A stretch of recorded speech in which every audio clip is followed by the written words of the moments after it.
rapport à mes proches, donc j'en ai parlé très rapidement après l'annonce du cancer. Bon, mon conjoint était présent lors de l'annonce à l'hôpital.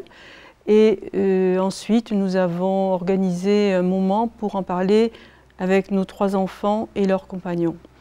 J'avais un petit peu préparé ce moment, bien sûr, de façon à ne pas être catastrophique, mais à, d'une part, donner le diagnostic qui avait été posé, de cancer du sein, énumérer les différents traitements dans l'ordre dans lesquels ils allaient être faits, et expliquer que effectivement j'allais changer, j'allais avoir des effets secondaires, en particulier pour la chimiothérapie, qui allait être le premier traitement que j'allais avoir, et laquelle chimiothérapie, tout le monde le sait, fait chuter les cheveux, fait chuter les sourcils, les cils, rend un teint très blafard, rend malade plus ou moins quelques jours.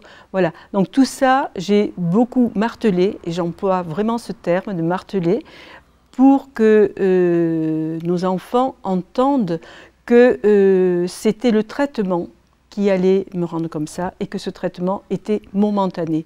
Certes, plusieurs semaines, voire quelques mois, mais momentané. Et qu'après, tous ces signes-là allaient disparaître. Bon, dans mon rôle de mère, j'avais beaucoup un rôle d'information pour dédramatiser.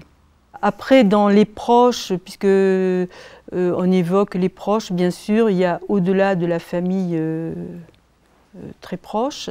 Donc il y a des amis qui se sont éloignés, même des amis très proches, qui n'ont pas pu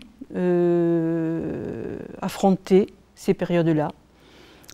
Certains ou certaines ont parfois été maladroites, et j'ai mis un peu de temps à comprendre que c'était de la maladresse et non une volonté de nuire. Parce que dans ces périodes-là où on est hypersensible, soi-même très impacté par le diagnostic, les traitements, la lutte du quotidien, on